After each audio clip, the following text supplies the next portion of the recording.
আসসালামু আলাইকুম ওয়া রাহমাতুল্লাহি ওয়া বারাকাতুহু। সাল্লাল্লাহু আলা নবিয়িল উম্মি ওয়া আলিহি ওয়া সাল্লাল্লাহু আলাইহি ওয়া সাল্লামা সালাতা ওয়া সালামান আলাইকা ইয়া রাসূলুল্লাহ।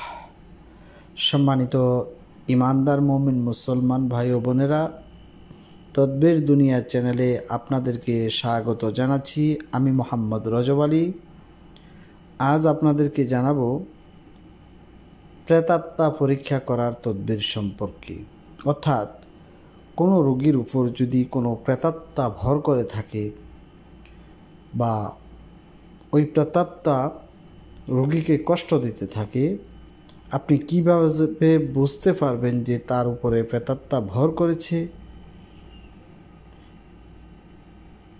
তা জানার জন্য কি এমন পদ্ধতি রয়েছে সে বিষয়ে আজকে আপনাদেরকে জানাবো, যাতে করে আপনারা সহজে প্রেতাত্মার পরীক্ষা করে নিতে পারেন।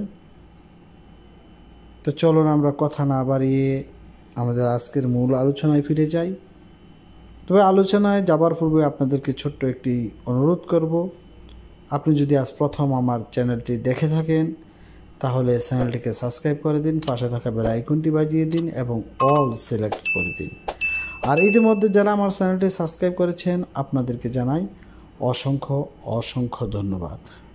তো সম্মানিত ইমানদার মুমিন মুসলমান ভাই বোনেরা, চলুন আমরা আলোচনাটি জেনে নিই।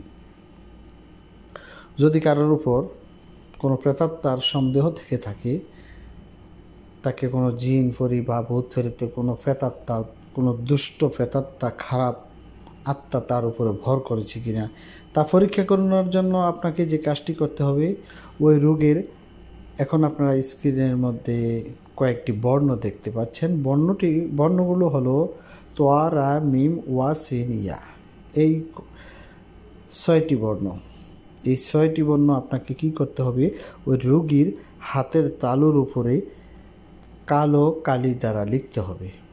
অর্থাৎ আপনি চাই এটা মার্কারি পেন দিয়েও লিখতে পারেন বা সাধারণ কালির কলম দিয়েও লিখতে পারেন, তবে কালিটা হতে হবে কালো রঙের। আপনি এই রোগীর ডান হাতের তালুর মধ্যে আপনি এই বর্ণগুলা লিখবেন, তোয়া, রা, মিম, ওয়া, সিন, ইয়া। এই 6টি বর্ণ হরফ আপনারা লিখবেন। লেখার পরে রোগীকে বলবেন এই লেখাগুলোর দিকে এক দৃষ্টিতে তাকিয়ে থাকার জন্য। তাকিয়ে থাকার পরে যদি রোগী জিন, ভূত বা প্রেতাত্মা হয়ে থাকে, তাহলে আল্লাহ পাকের নির্দেশে এই বর্ণগুলো লাল বর্ণ দেখতে পাবে রোগী।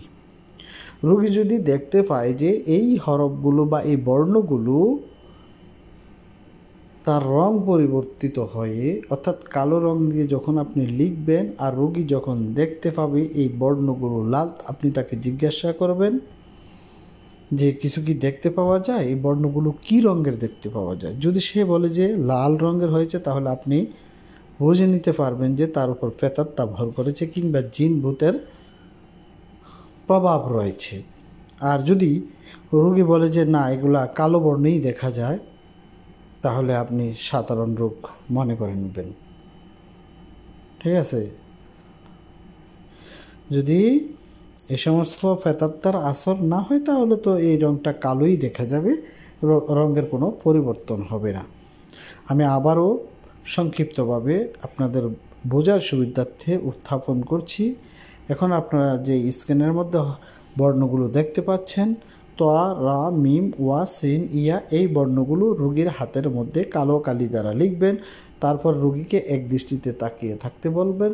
কিছুক্ষণ পর জিজ্ঞাসা করবেন এই রঙগুলো কী বর্ণ দেখা যায়।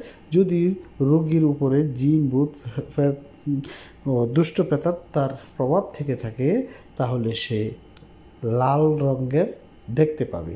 আর যদি কালো রং হয়ে থাকে, তাহলে রোগীর স্বাভাবিক রোগ মনে করে নেবেন। তো এই ছিল আজকের মতন। পরবর্তী সময়ে নতুন কোনো বিষয় নিয়ে আসবো। সে পর্যন্ত ভালো থাকুন, সুস্থ থাকুন।